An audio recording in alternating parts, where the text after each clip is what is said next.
All right, let's hit the field. Brian Cashman.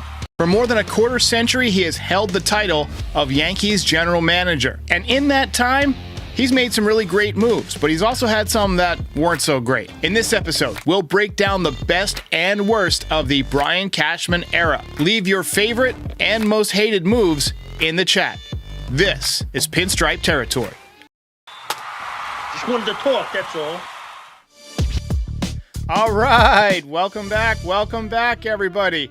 I am Derek, host of Pinstripe Territory. With me is Terrence Cam. We call him TK. How you doing out there in LA, TK? Doing pretty well. The weather's finally starting to feel a little bit like fall, not even winter. It just took the entire month of October and November to get there, but we're getting there. Well, speaking of weather, this is what we call an evergreen podcast. This will be good, in as many months down the road as you want to watch it. So we're going to go over Brian Cashman's career. We're going to rank his top 10 best and worst moves.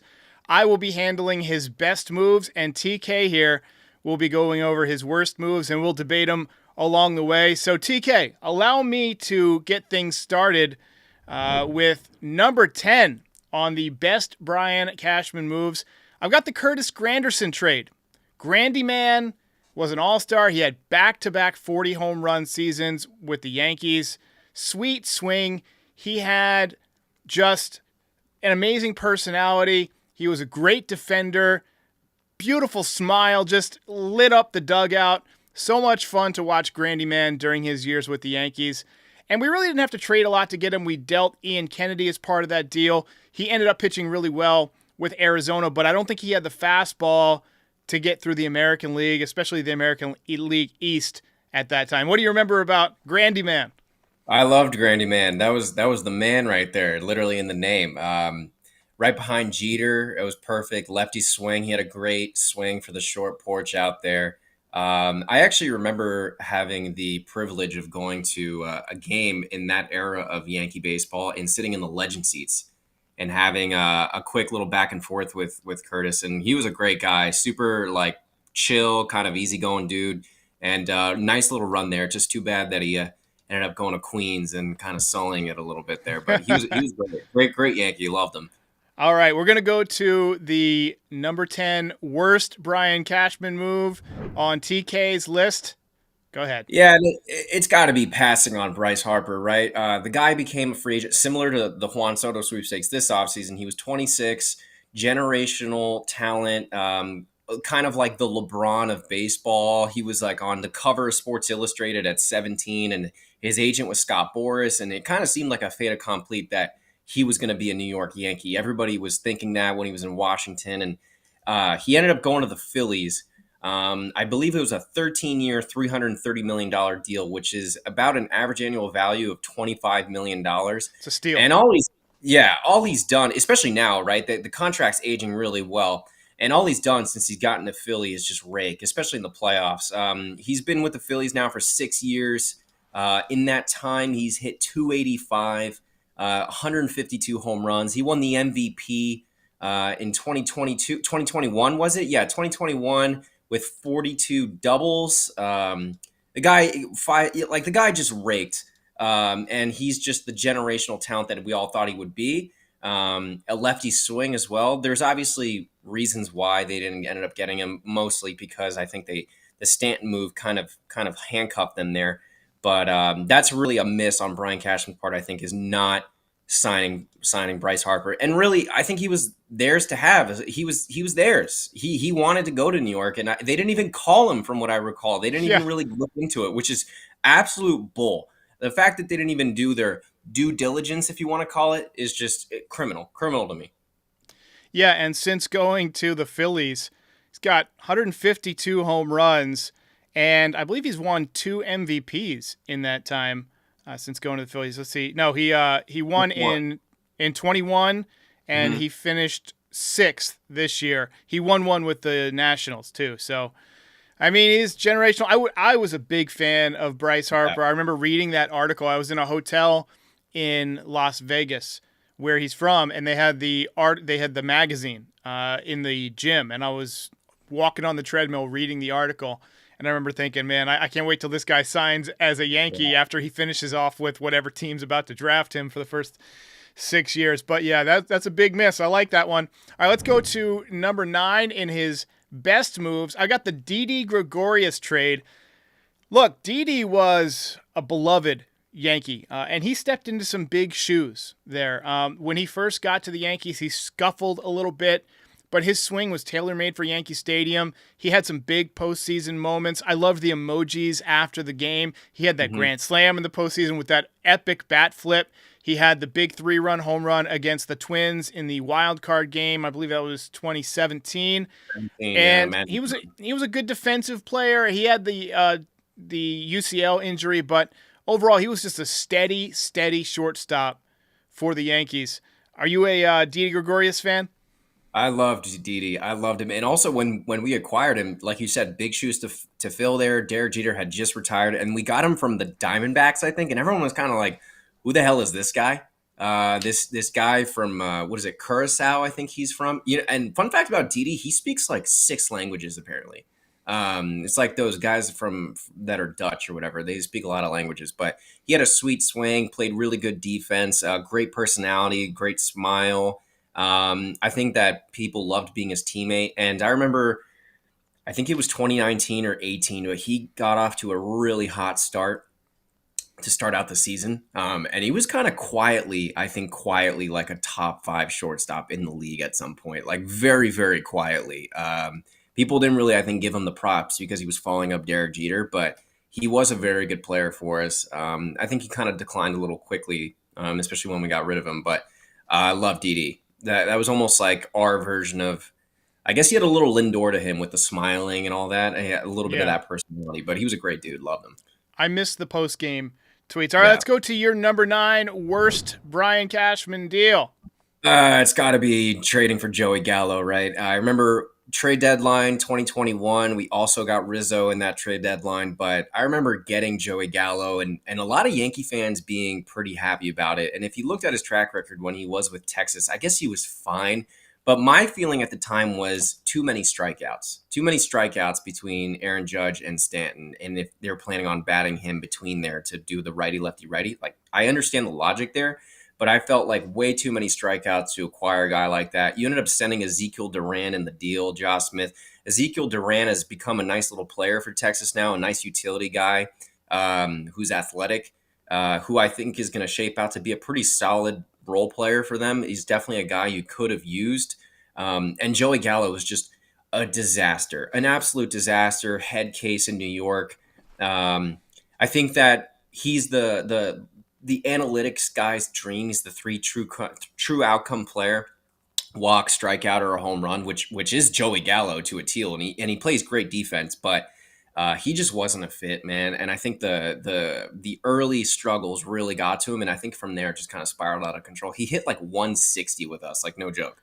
Yeah, and once New York gets to you, if you're not built for it, it can take you down quick. We saw that with a couple of other people that we'll talk about on this list. All right, let's go to my number 8 here. Signing Masahiro Tanaka, one of Brian Cashman's top 10 moves. I got it at number 8. He had to fight with the Cubs and the Dodgers, among others. Everybody wanted him. He went 24-0 with a 1.27 ERA in Japan, which is, I mean, that's absurd. That's just absurd. Yeah, and I'll tell you what, TK, he probably would have won the Cy Young his rookie year if he didn't have that elbow injury. He had a partially torn UCL about, 13 starts into the season. He ended up missing a couple of months. But at one point, he was like 11-1 with a 1.99 ERA to begin his career. He won his first 5 or 6 starts. He was just missing bats. He looked terrific, and he was outstanding in the postseason for the Yankees. Like after he hurt his elbow, I felt like he dialed back the fastball. Like he wasn't throwing 95, 97 anymore, but he still could. And when he would get to the playoffs in big moments, you would see him dialing it up. And that splitter was just filthy. Just one of my favorite pitchers of all time. I loved his delivery with the weird, funky leg kick, how he would like go nice and slow and then just kind of like dart his leg out. I just thought that was really cool. It was tough for hitters to pick up on that. And he was a guy who commanded the baseball, right? He threw strikes. He wasn't one of these guys who walked everybody. Another great personality. And when it came time for his career to be, at the point where he had to choose to re-sign with a team other than the Yankees or go back to Japan, he chose to go back to Japan and to take less money because he didn't want to be on another team other than the Yankees. That's the kind of guy I like. Thoughts on Massa? Loved Massa. Loved him. Like you said, I can't help but feel a little bit like what could have been with him. Sometimes I feel like he should have just elected the Tommy John surgery, and he probably could have gotten close or at least very close to his dominant form that he was before he ended up getting hurt. But that guy was just unhittable at that time. That splitter was gross. Something about those Japanese aces and the splitter, man. Like Yamamoto throws a great one too. But yeah, he was great. Every time he pitched for us, especially in the playoffs, I just felt like reliable. Like he's going to turn out. Super. He might not be lights out, but he'll turn out a very solid, good start and give the Yankees a chance to win. And I was always very comfortable with him on the mound. But unfortunately, yeah, he got hurt. But totally see what you're saying. The kind of guy he was, he'd rather go back to Japan than sign with another club. I think he is like looking for another team now. But I mean, no, that's not going to happen. But I mean, I loved Massa, and his personality too was great. Love that guy. All right, let's move on to your number 8 worst signing. Who we got? Yeah, it's got to be Carl Pavano. I mean, the guy was just absolutely atrocious for us. He signed with us 2000. He spent 3 seasons with us, right? 2005. Four, but he only played in 3 of them. He only played, yeah. Let's call it 2005 through 2008, really. So, I mean, 2005 4.77 ERA, 2007 4.76 ERA. Okay, little bit better there. 2008. He just imploded 5.77 ERA. He just ended up not working out. It's one of those things where they signed him. I think they got him from Florida. He had just come off an all-star season with the Marlins. So I guess that was one of those situations where Cashman was trying to strike while the bottle was hot there, but it just didn't work out. I mean, it's a little bit before my time, if I'm being honest. I was still just a kid. But just looking at I still am a kid, but I was a younger child. But just looking at the numbers, it was pretty horrendous. What do you remember about that, Derek? I don't remember him very well because he was never on the field. I remember he had a bruised buttocks. Like he went on the IL one random day with a bruised buttocks, and we didn't see him again for the rest of the season. It was like, issue after issue. I remember he got into a car accident and he was riding with Alyssa Milano. And the rumor is that there was some naughty things happening in the car and caused him to crash, which I got to admit, if Alyssa Milano was with me in the car doing that, I'd probably crash too. But that ended his Yankees career, basically. He came back. He was never the same. He ended up going to the Twins, and then A-Rod beat him in the playoffs in 2009. That was pretty awesome. All right, let's go to number 7. Number 7, trading for Luke Voit. This was a time where the Yankees needed a bat at first base. They went out and got Luke Voit, who was kind of under the radar. He was tearing it up for AAA with St. Louis. They liked his metrics. They traded Chasen Shreve and Giovanni Gallegos. Gallegos became a pretty good relief pitcher. Shreve has bounced around a little bit. But Luke Voit won a home run title in the COVID season. He had some really good years. He fell off quick. But my impressions of Luke Voit, he was somebody who was a really good hitter all around when the Yankees first got him. If you look at his numbers, and if you watched him, he would hit line drives. He wasn't trying to hit home runs all the time. But by the end of his Yankees career, whatever they teach in that organization had gotten into his head, and he became a swing for the home run every single time kind of guy. And that ruined his career. He was never the same hitter after that. But I remember that opening day 3-run home run. I remember that big series he had in the London series. Mm-hmm. But he was just never really the same after that abdominal injury that he had. Yeah, he was having a lot of those problems. I think he strained an oblique at some point too, which kind of messed him up. But it's funny because Luke Voit is one of those guys who's so naturally strong that you didn't have to turn him into a home runner or nothing hitter. You could have just let him hit the way he was hitting, and he would have been fine. He still would have given you 30 home runs because he was really good with opposite field power. He could really dunk a lot of those deep fly balls in the right field porch. And Derek, what I remember most about him is when he really got a hold of the pitch and he nuked it. He did that little like hop skip, Yeah, kind of love like the bat hop. flip thing. Every time he did that little skip, I'm like, oh, he nuked that. That was my signal for, oh, he really got a hold of that. Is he did this little like hop skip thing? But that's Yeah, like the most distinct image I have of him. I think he's in Mexico now playing yeah. there. Yeah. Well, I wish him the best. I miss him. That was one of Brian Cashman's best moves because he didn't have to give up much, and we got a lot of production. Let's go to your number 7 on his worst moves. Yeah, it's got to be the Javier Vasquez trade, and twice right there. What's the definition of insanity, Derek? It's doing Yeah. the same thing again and expecting different results, right? Right. Uh, 2004, acquire him. He's 27 years old. He was actually an all-star that year, so he, most likely started the season really hot. He And then got just off to a totally good start. yeah, Yeah. it totally fell apart. 4.91 ERA, just brutal stuff right there. And then the Yankees decided, let's trade for him when he's 33 because he got to be better than when he was 27. Put up a negative 0.6 WAR that season, a 5.32 ERA. That's just hilarious to me because it's like maybe this time, but he'll be 33 instead of 27. We'll Yeah. see. Well, he's one of these guys that just couldn't handle New York. I mean, he pitched well in other places, just could not handle New York at all. Anytime he would have a little bit of trouble, it would just spiral out of control. Deer in headlights look on his face. 2004, he comes in and gives up the grand slam to Johnny Damon. I believe it was his first pitch in the ALCS game 7. Just a brutal. And the fact that they traded for him twice was stupefying to me. He was one of these guys who really pitched well in the National League back before the DH was everywhere, and he just couldn't cut through an American League lineup. So yeah, Javier Vasquez, absolute dookie with the Yankees. All right, let's go to number 6. Number 6, I've got trading for Nick Swisher. They got Swisher before the 09 season for Wilson Betemit, among others. Swisher was a switch hitter. He had a ton of personality. He had some of his best years with the Yankees. Struggled a little bit in the playoffs, but started to come back in the World Series. I believe it was Game 3. He had a big home run, right-handed down there in Philly. I always loved his personality. I think it wore down on guys who were around him a lot. I mean, nobody likes to be around somebody who's too positive all the time. It's like, shut the hell up, man. It's like, so that kind of weird. It's like, we all know somebody who's a little bit too positive. All right, guys, we're going to be super happy today. We're going to paint a happy little tree. No, but while he was with the Yankees, like he had some of his best years. Switch hitter, he was very patient at the plate.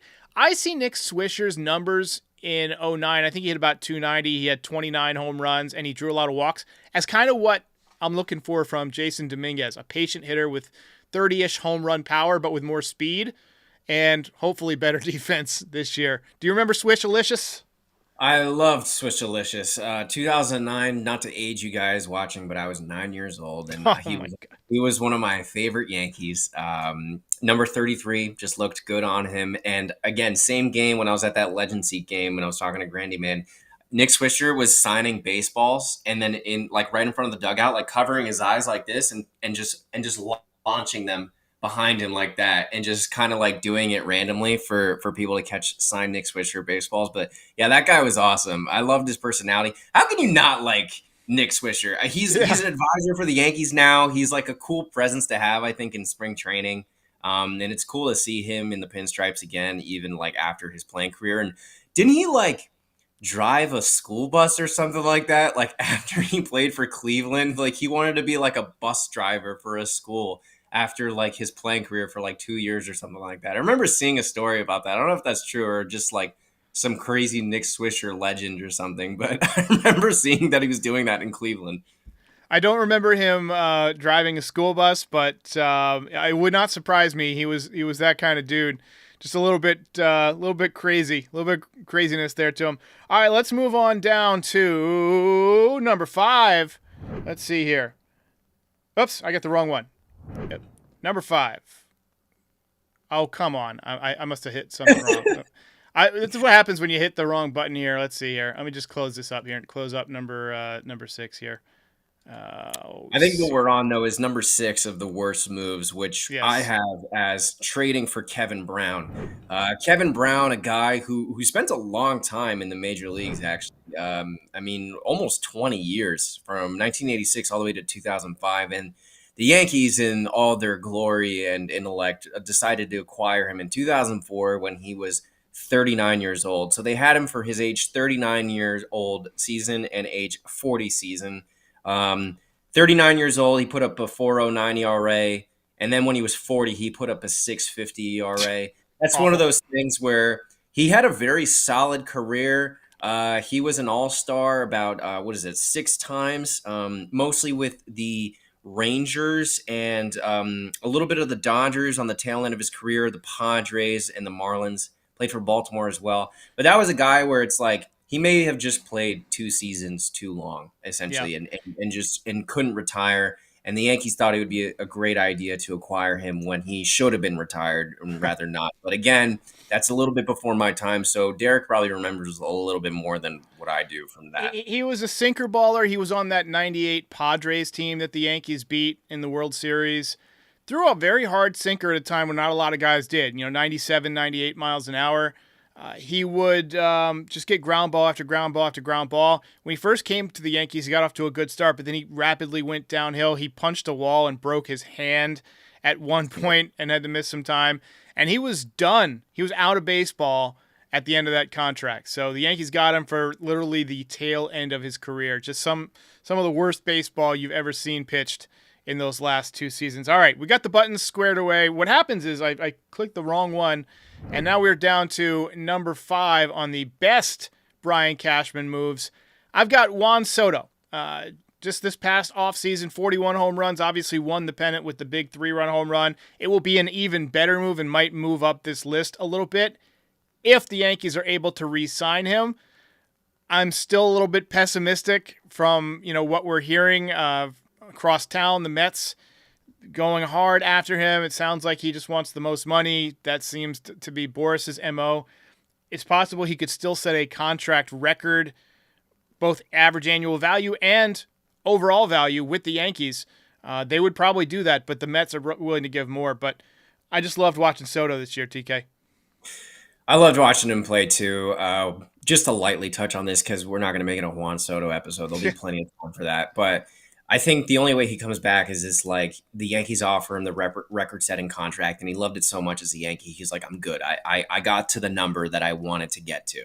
And that the Mets, even if the Mets will go, we'll give you $800 million. It's like, well, at that point, the money is becoming so ridiculous that he's already set the standard of, I got the biggest contract from the Yankees. I don't need to go further. That is the only chance I think the Yankees have. But does it move down your list, Eric, if he walks? Especially if he goes to, like, the Mets, or let's say even more. No, because they made the World Series, and they made the World Series on his swing. He played really well in the playoffs. He did exactly what he was designed to do. Yeah. Yeah. It might move down a little bit on my list if Mike King wins a couple of Cy Youngs with the Padres or something like that. But, Kyle Higashioka had a really good year this year, too. It's worth mentioning. All right, let's get to number 5 on your list. All right, it's got to be the signing of Kei. Is that how you say his first name? Kei Igawa. Yep. Igawa. Can't speak, but they signed him to a 5-year, $20 million deal. He played 2 seasons with the Yankees. That's pretty brutal. Out of Japan, age 27 and 28, 2007 and 2008. He had a 6.25 ERA in the first year and a 13.5 ERA in his second year. He started 1 game the following year. He started 12 in his first year, but that was just a thing where Derek and I are kind of talking about this in the green room, where they had signed him because they didn't get basically the big Japanese prize that year, and that was a little bit of like, hey, we got this guy, and he was only throwing like 88 miles an hour for his heater, which is just, frankly, unless you're gonna like dot that thing, and you can hit like a nickel off of like a chair from 60 feet away, you're not going to get a lot of guys out in the major leagues. You can't miss your spot if you're throwing that slow at the major league level. I know that guys are throwing super hard now, but even back then, man, that was just not going to cut it. You got to have a 9 as your first digit. And he he wore sunglasses when he was pitching, which is not something you typically see. And I'm not talking about like corrective lenses for, somebody who had like Julio Urias had. He wore straight up like Oakley wraparound sunglasses when he was pitching, and you just don't see pitchers do that.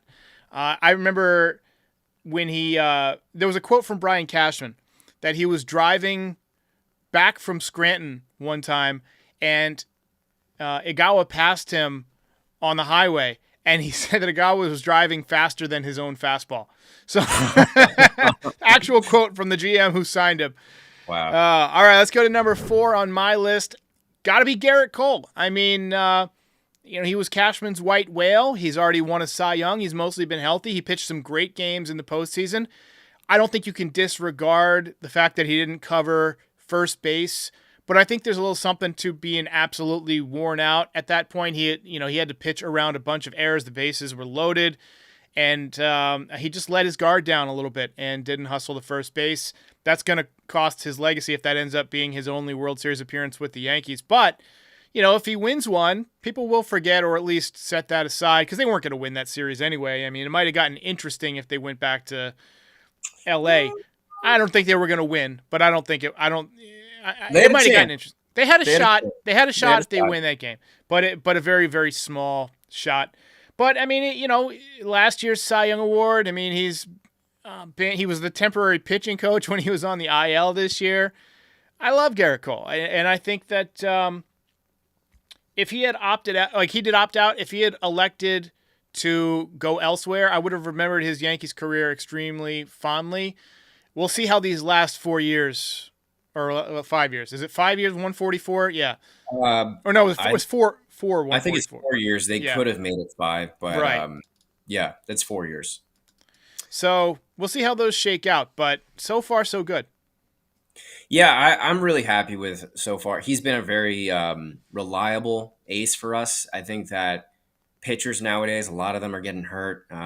Like, for example, Tyler Glasnow to me is one of the best pitchers on the planet, but he gets hurt too much. And he's even said he'd rather throw hard than stay healthy. Garrett Cole's been a guy where he's managed to throw hard and also remain healthy. Now he's throwing less hard now because he's older, and that's only natural.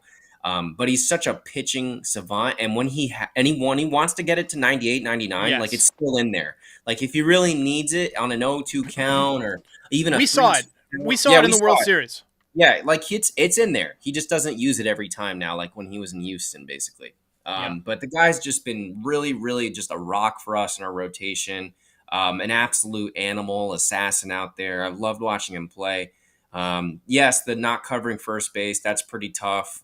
That inning in itself was just, I don't even want to talk about it.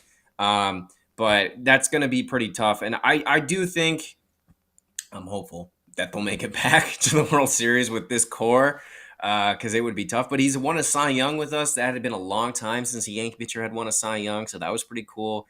And I tend to lean – I'm really happy we didn't give him the extra year on the contract because that was the right move to make, I think.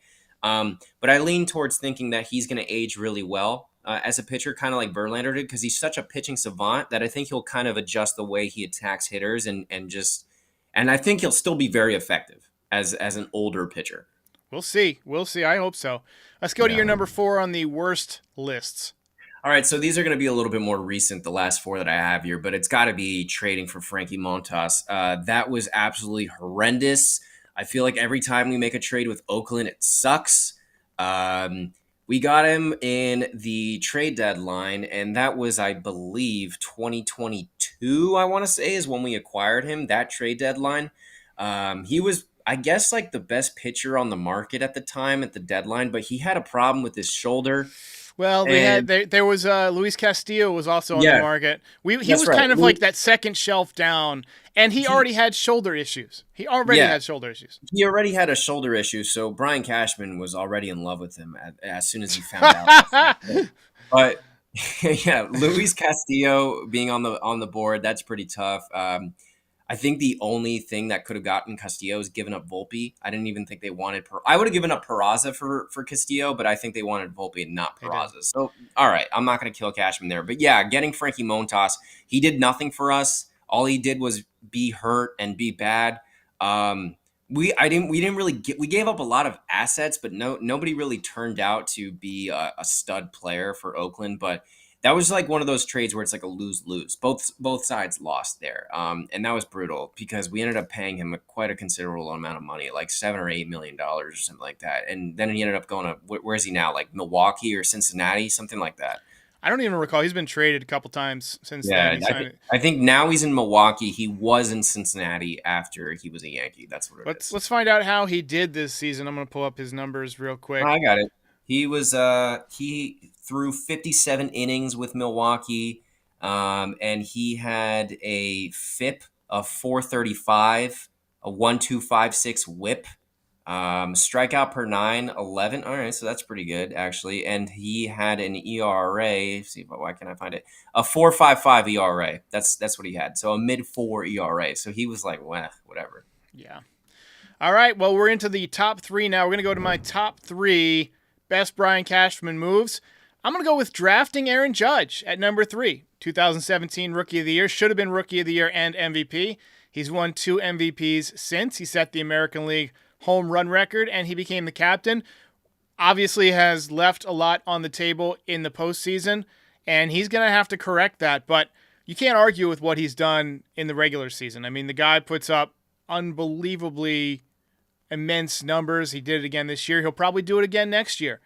But the only question on people's minds is going to be, will he do it in the playoffs? I got into it a little bit with his hitting coach, Teacher Man, on X the other day. It's funny. I hate X. Every interaction you have on there is just negative. But I tweeted the Yankees lineup for next year. I said, how you like this lineup? And I had Jason Dominguez in the leadoff spot. And his coach, Teacher Man, replied, well, the Yankees don't love Dominguez. Didn't they show you that or whatever? And I retweeted him and I said, well, I guess maybe you should work with him and then he can hit 150 in the playoffs like your star pupil. So I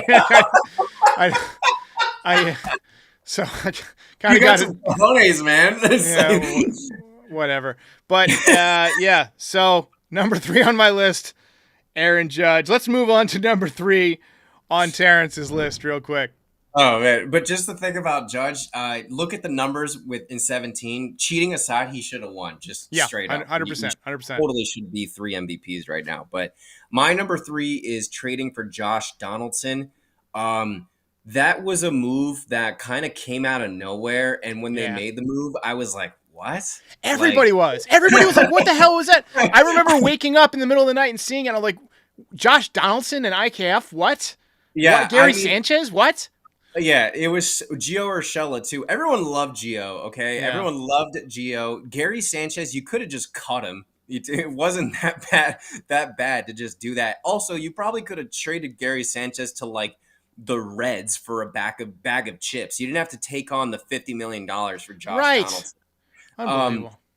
IKF, yeah, he sucked as a shortstop, but he was a pretty good utility guy. So like, cool. I'm trying to find a silver lining in the trade, but that trade just made absolutely no sense to me. We gave him $50 million over 2 years. And I remember Brian Cashman's quote was, Gio Urshela has been a really good third baseman for us, but he's not Josh Donaldson.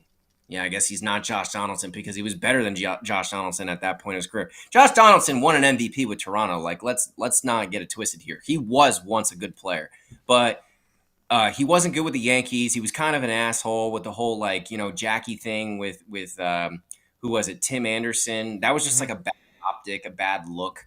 He had that beef with Garrett Cole, and then they decided to get him. It just made no sense to me from the very beginning. Michael Kay has even said that that's probably one of the worst trades that Brian Cashman has made in his Yankee career. I totally agree with that. Made no sense. I hated it from the very beginning, and I hated it all the way until it was over. Yeah, I hated it. I would have had that even higher than number 3. I think it might be number 1 on my list in terms of his worst moves, but we'll get to it. And my number 2 on top moves, this is kind of a cop-out for me, but I'm giving the entire 2008-2009 offseason because he signed all 3 of the best free agents available. Now you had CeCe, you had Mark Teixeira, you had Burnett, you also got Swisher that offseason. But really, you're opening up a new stadium. You want to do something for the fans. He did something for the fans. Now, you have to give Hal Steinbrenner a lot of credit for this. That was his first year exclusively as the owner. George Steinbrenner had stepped aside, and he wrote the big checks, right? But still, to close 3 deals of that magnitude with other teams fighting for these guys, he went after CC Sabathia aggressively. He sent him the offer at 12:01. You'd become a free agent at midnight. He waited 1 minute, and he sent him the offer. And the Teixeira thing was kind of a surprise because there was all this talk of would he sign with Baltimore, would he sign with Boston? And then I remember I was painting my house. It was in December. I had just bought this house that was a foreclosure, and it was a mess. It was a real bad mess. And so I had to paint the whole thing. So before I moved in, I bought a whole bunch of paint, and I was just painting it, top to bottom. And I didn't have, this was before, I don't even think I had a smartphone at that point. Like, it was just, I had like a flip phone or a Nokia or something like that. Blockbuster was still around. Yeah, yeah. And so I didn't know what was happening. I wasn't keeping up with what was on in the world. I was just painting, and I wasn't touching any of my stuff. I didn't have my computer there. I had no internet. I don't even think I had utilities. I think I was just painting during the day while it was light out with the windows open. And so I go to my car and I flip on the radio, and I had Sirius XM, and it started scrolling. Like, the first things I saw was Mark Teixeira, and it was going really slowly. It says signs with the, and I was like, who did he sign with? And it says New York, and I'm like, please say Yankees, and it says Yankees, and I was like, yeah, in my car. Yeah, that was great. That was one of the best feelings I've ever gotten, because I was tired, and then I knew I could go home and, like, to my apartment at the time and just flip on MLB Network and watch all that, and just I was in hog heaven, man. I totally hear that. And by the way, Lori, shout out to her. She said, we paid Donaldson the same amount as Harper gets paid. Oh, God. Well, that just hurts even more when you put it that way. Good shot at me right there, Lori, because that really hurts even more. But yeah, the thing about Teixeira, though, is that in signing him, didn't we lose Mike Trout because we lost a draft pick by doing that? Well, that's kind of a rumor. Like, obviously the Angels took him the pick before the Yankees had, but the Angels, if they didn't have that compensation pick, would have taken him earlier. Right. So, history could have played out differently, but yeah, I hear you. Yeah, I got you. All right, let's go to Terrence's number 2.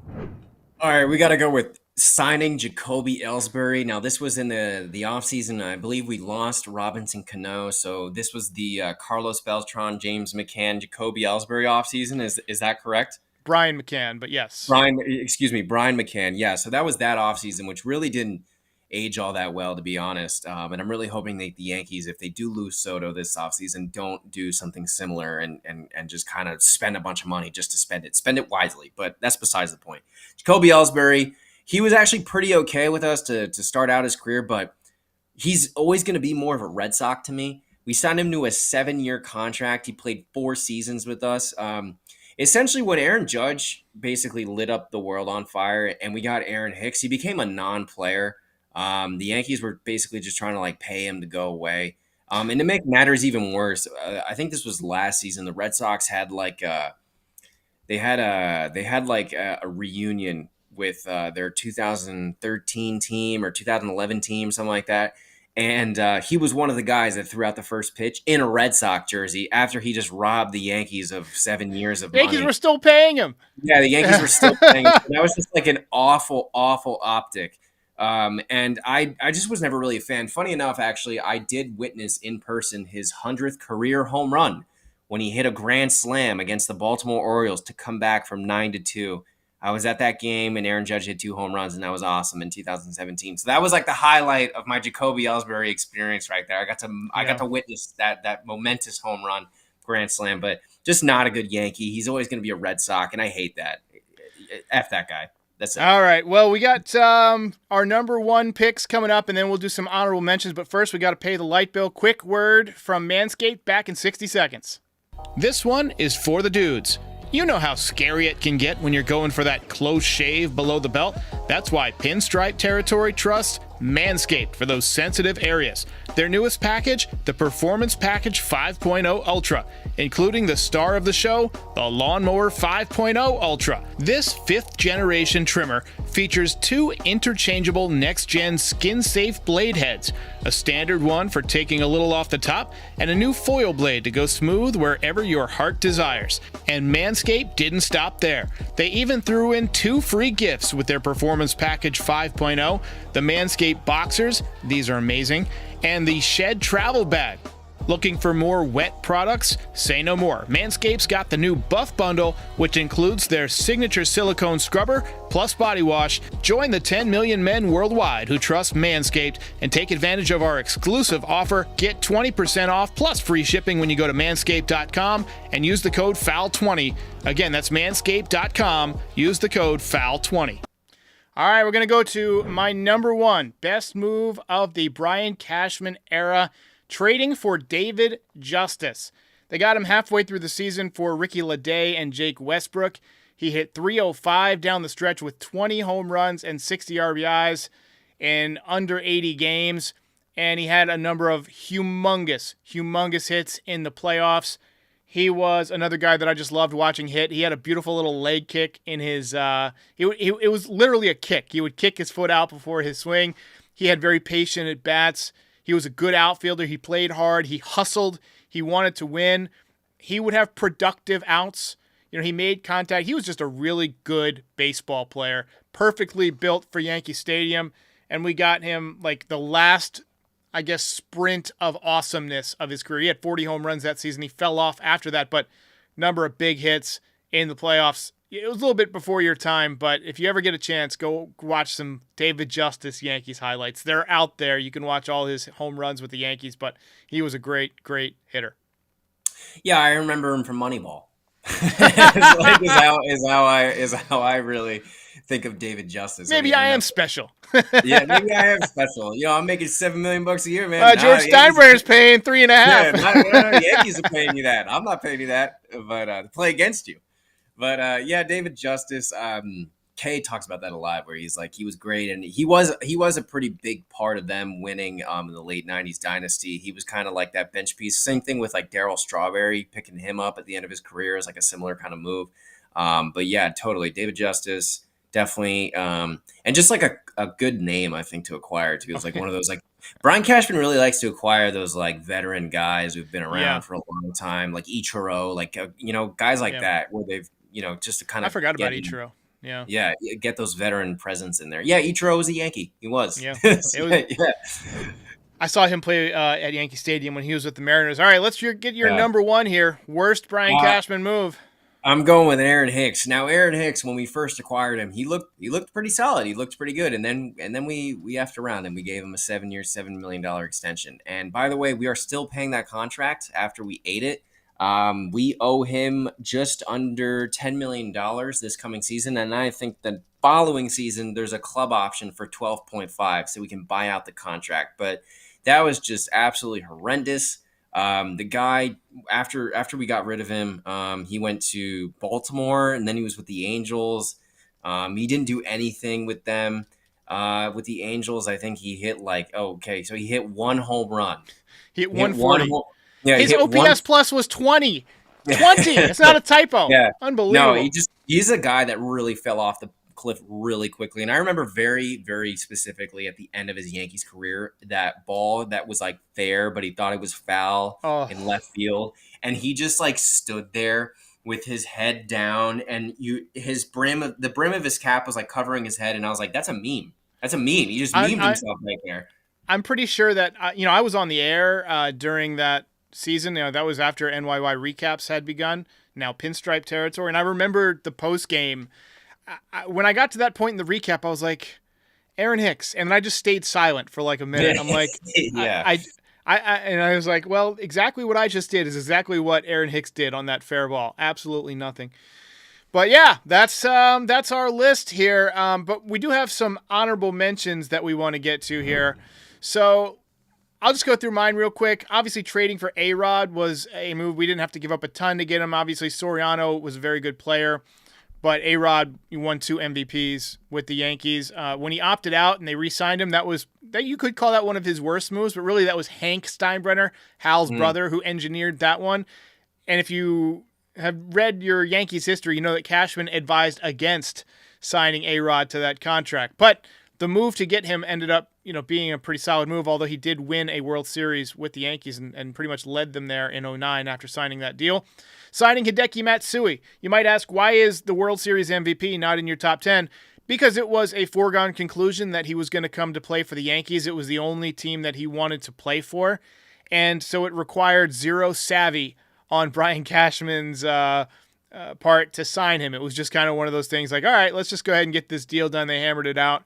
Matt Carpenter, a guy the Yankees picked up for nothing, and he had two of the best months that you'll ever see with the Yankees, just absolutely raked. And Johnny Damon, I remember when the Yankees signed Johnny Damon thinking, this could be a bad situation. I'm not sure he's going to translate well to the Yankees, but Damon was extremely solid. 2006, 7, 8, and 9. I was at his game in 2008 where he went 6 for 6 and walked it off. Best game I've ever been to in person. But, yeah, those are my honorable mentions. Who else you got for your honorable mentions that didn't quite make your top 10? And by the way, Johnny Damon was what Jacoby Ellsbury was supposed to be. Yes. Yeah. So, but the honorable mentions I have, trading for Sonny Gray. Now, I'm a big fan of Sonny Gray. I love Sonny Gray. I always have. I've always been a fan of his. And I'm one of those people that thinks that Larry Rothschild really ruined his Yankee career. I think he would have benefited for having Matt Blake as his pitching coach. But he did prove in the end, I think, to be one of those guys that maybe couldn't have handled New York. I don't think he had the chops for it. And it just didn't end up. And it kind of just imploded. And then they traded him to Cincinnati. He pitched really well there. Now he's with St. Louis, and he's kind of rebounded in his career. But he's probably just kind of like a more small market guy. The other one I have is pissing off Derek Jeter. When Jeter talked about this in a podcast where he was saying, like, this isn't really a great negotiating tactic, but just treat me fair. Treat me fairly. I don't want to go anywhere. And Brian Cashman was like, I'll get Troy Tulowitzki. And it's like, you can't. Like, dude, that's Derek Jeter, okay? I understand that you got to be a little bit, like, emotionless as a GM, and you got to just do what's best for the team. But sometimes Derek Jeter's Derek Jeter. Aaron Judge is Aaron Judge. You know what I mean? Like, there's just certain guys that mean so much to your organization that you can't just treat them like any other player. Claiming Jose Canseco off waivers, he did absolutely nothing for the Yankees. He sold his World Series ring as well, basically spat in the franchise's face. And the last one I have is the Montgomery Harrison Bader trade. That was a very interesting move that I was not expecting. I liked Harrison Bader as a player. He was a very, very good defender. I knew that. Solid bat, but I was kind of confused by it because Jordan Montgomery is a good pitcher for us. And then when he was with Texas, he was like lights out in the playoffs. And that quote at the end was, yeah, I don't think he would have made our playoff rotation, which is hilarious because he ended up shoving for Texas and winning a World Series. So that quote made it worse, you know? Yep. All right, ladies and gentlemen, thanks for watching. TK, thanks for joining me on this Sunday night. I hope you have a very pleasant Thanksgiving. We'll be back when any news happens. If you guys are watching this far in the future, because I mentioned it is evergreen, this was filmed in November of 2024, and we are waiting for news about Juan Soto. So when it breaks, and it sounds like there could be some offers coming this week, we will let you know. Until then, we'll see you next time.